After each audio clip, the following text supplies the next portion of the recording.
بسم اللہ الرحمن الرحیم۔ ناظرین، آج میں کچھ ایسی باتیں پیش کرنے جا رہا ہوں جسے سن کر آپ کی روح کانپ اٹھے گی اور دل دھڑکنے لگے گا، اور اس بات کا احساس ہوگا کہ ہم کس قدر غفلت کی زندگی گزار رہے ہیں۔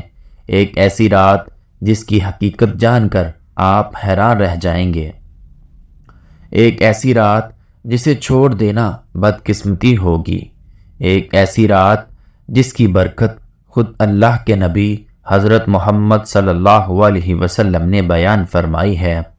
یہ کوئی عام رات نہیں، یہ فیصلوں کی رات ہے، یہ تقدیر کے لکھے جانے کی رات ہے۔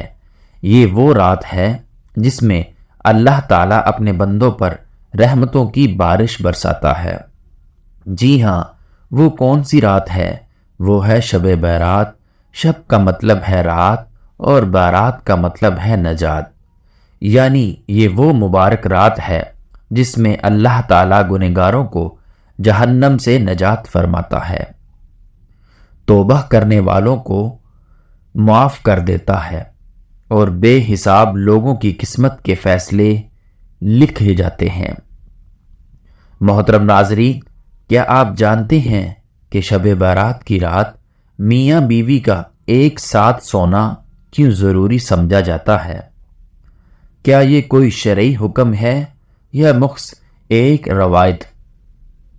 اور اگر اس رات کوئی میاں بیوی ایک ساتھ نہ سوئے تو کیا کوئی نقصان ہو سکتا ہے؟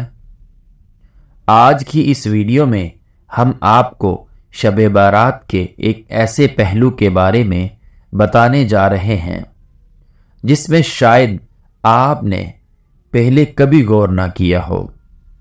کچھ باتیں سننے میں عام لگتی ہیں، لیکن جب ان کی گہرائی میں پہنچا جائے تو اس میں بڑے راز چھپے ہوئے ہوتے ہیں۔ پیارے دوستو، یہ ویڈیو آخر تک ضرور دیکھیں، کیونکہ ہمیں نہ صرف اس سوال کا جواب دینا ہے بلکہ شب بارات کی اصل روح اور اس رات کے اصل اعمال کے بارے میں بھی بتانا ہے۔ محترم ناظرین، شعبان کی 15ویں شب بارات کہلاتی ہے، یعنی وہ رات جس میں مخلوق کو گناہوں سے بری کر دیا جاتا ہے۔ تقریباً 10 صحابہ اکرام رضی اللہ تعالی عنہ سے اس رات کے متعلق احادیث منقول ہیں۔ حضرت عائشہ صدیقہ رضی اللہ تعالی عنہا فرماتی ہیں کہ شعبان کی 15ویں شب کو میں نے نبی کریم صلی اللہ علیہ وسلم کو اپنے آرامگاہ پر موجود نہ پایا، تو تلاش میں نکلی، دیکھا کہ آپ جنت البقاء کے قبرستان میں ہیں۔ پھر مجھ سے فرمایا کہ آج شعبان کی 15ویں رات ہے۔ اس رات میں اللہ تعالیٰ آسمان دنیا پر نزول فرماتا ہے، قبلہ بنی کلب کی بکریوں کے بالوں کی تعداد سے بھی زیادہ گنہگاروں کی بخشش فرماتا ہے۔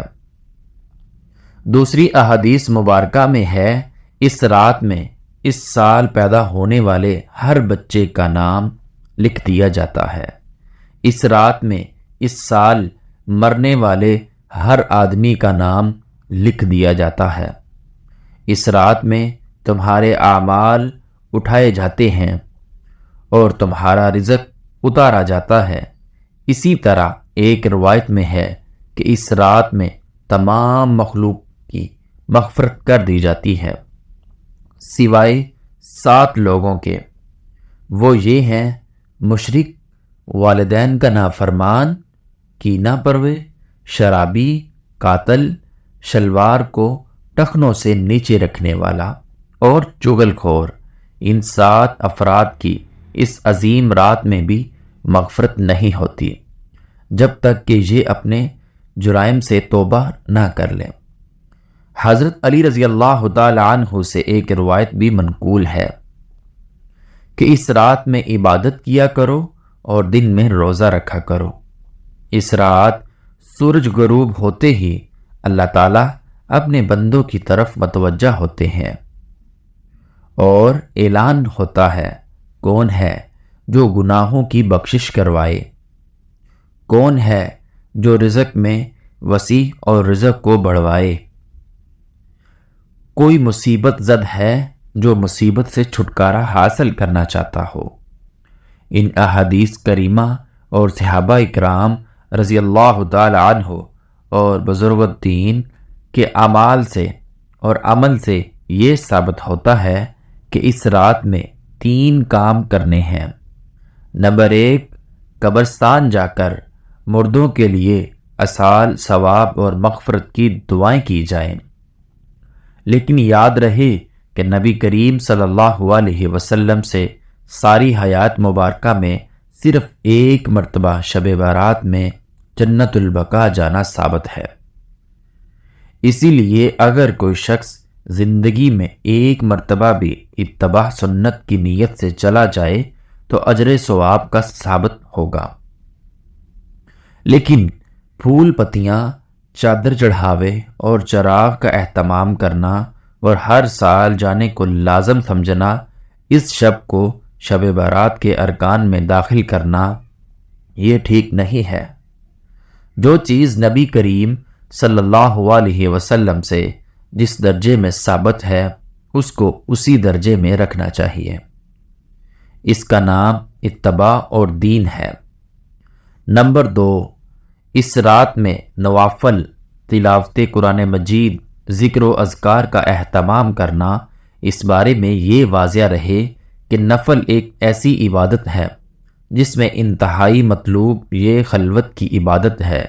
اس کے ذریعے انسان اللہ کا قرب حاصل کرتا ہے، لہٰذا نوافل وغیرہ انتہائی میں اپنے گھر میں ادا کر کے اس موقع کو غنیمت جانیں۔ نوافل کی جماعت اور مخصوص طریقہ اپنانا درست نہیں ہے۔ یہ فضیلت والی راتیں شوز و شوق اور میلے اجتماع منعقد کرنے کی راتیں نہیں ہیں، بلکہ گوشہ تنہائی میں بیٹھ کر اللہ سے تعلقات کو استوار کرنے کے قیمتی لمحات ہیں۔ ان کو ضائع ہونے سے بچائیں۔ نمبر 3، دن میں روزہ رکھنا بھی مستحب ہے۔ ایک تو اس بارے میں حضرت علی رضی اللہ تعالی عنہ کی روایت ہے، اور دوسرا یہ کہ نبی کریم صلی اللہ علیہ وسلم ہر ماہ ایام بھیز کے روزوں کا اہتمام فرمایا کرتے تھے۔ محترم ناظرین، لہٰذا اس نیت سے روزہ رکھا جائے تو معجب اور اجر ثواب ہوگا۔ باقی اس رات میں پٹاخے بجانا، آتش بازی کرنا اور حلوے کی رسم کا اہتمام کرنا، یہ سب خرابات اور اسرافات میں شامل ہے۔ شیطان ان فضولیات میں انسان کو مشغول کر کے اللہ کی مغفرت اور عبادت سے محروم کر دینا چاہتا ہے۔ پیارے دوستو، اور یہی شیطان کا اصل مقصد ہے۔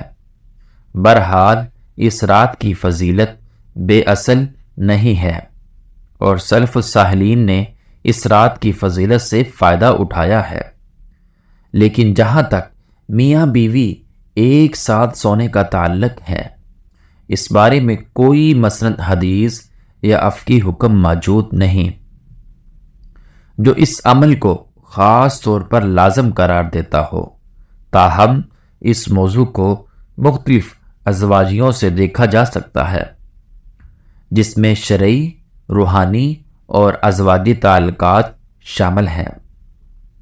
نمبر 1، ازواجی تعلقات اور عبادت۔ اسلام میں ازواجی تعلقات کو عبادت کے درجے میں رکھا گیا ہے۔ ایک دوسرے کے ساتھ حسن سلوک اور محبت کا برتاؤ کرنا بھی عبادت ہے۔ اگر کوئی شب بارات کو عبادت کے ساتھ ساتھ اپنی شریک حیات کے حقوق ادا کرنا بھی چاہتا ہو یا ادا کر گزرے تو وہ دوہرا اجر کا مستحق ہوگا۔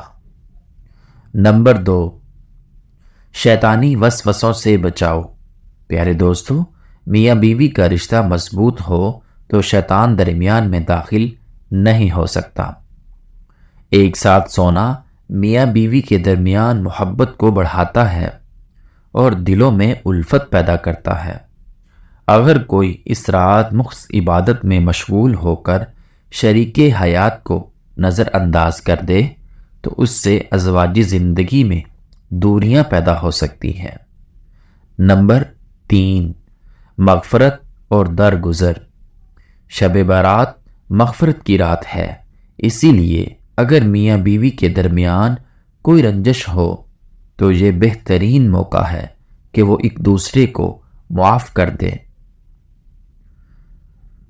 حدیث نبوی صلی اللہ علیہ وسلم کے مطابق اللہ تعالیٰ ان لوگوں کی مغفرت نہیں فرماتا جو آپس میں قطع تعلق رکھتے ہیں، یعنی ناراضگی رکھتے ہیں۔ لہٰذا میاں بیوی کو چاہیے کہ وہ صلح کریں اور محبت کے ساتھ شب بارات گزاریں۔ نمبر 4، ازواجی تعلق اور نسل نسائی کی بقا۔ ازواجی تعلق انسان کی فطرتی ضرورت ہے اور اس کا درست طریقہ نکاح کے ذریعے تعلق قائم کرنا ہے۔ شب بارات کو اگر کوئی میاں بیوی ایک ساتھ گزارنا چاہتے ہیں تو یہ بھی نیک بندی کے ساتھ ایک باعث برکت عمل ہو سکتا ہے۔ کہ شب بارات میں میاں بیوی کا شرعی تقاضا پورا کرنا ضروری ہے؟ یہ خیال بعض معاشروں میں پایا جاتا ہے کہ شب بارات میں شرعی تقاضا پورا کرنا لازم یا باعث ثواب ہے، لیکن اسلام میں اس کا کوئی واضح ثبوت نہیں ملتا۔ عبادت، استغفار اور نفل نمازوں کی زیادہ فضیلت بیان کی گئی ہے۔ ہاں، البتہ اگر کوئی میاں بیوی اس رات کو ایک ساتھ گزار کر محبت، الفت اور تعلق کو مضبوط کرنا چاہیں تو یہ جائز ہے، مگر اسے شرعی یا لازمی عمل سمجھنا درست نہیں۔ شب بارات میں عبادت، توبہ، استغفار، حقوق العباد کی ادائیگی پر زور دیا گیا ہے۔ پیارے دوستو، میاں بیوی کا ایک ساتھ سونا اور ایک دوسرے کے ساتھ محبت، الفت کا برتاؤ کرنا ایک مستحین عمل ہو سکتا ہے، لیکن اسے شرعی فریضہ یا ضروری قرار دینا درست نہیں۔ اصل مقصد اللہ کی رضا حاصل کرنا اور اپنے اعمال کو بہتر بنانا ہے۔ محترم ناظرین، کمنٹ باکس میں اللہ تعالیٰ کے 99 ناموں میں سے ایک نام ضرور ٹائپ کریں۔ اگر ویڈیو اچھی لگے تو ویڈیو کو لائک کریں، شیئر کریں، چینل کو سبسکرائب کریں۔ اگلی ویڈیو تک کے لیے اجازت دیجیے۔ خدا حافظ۔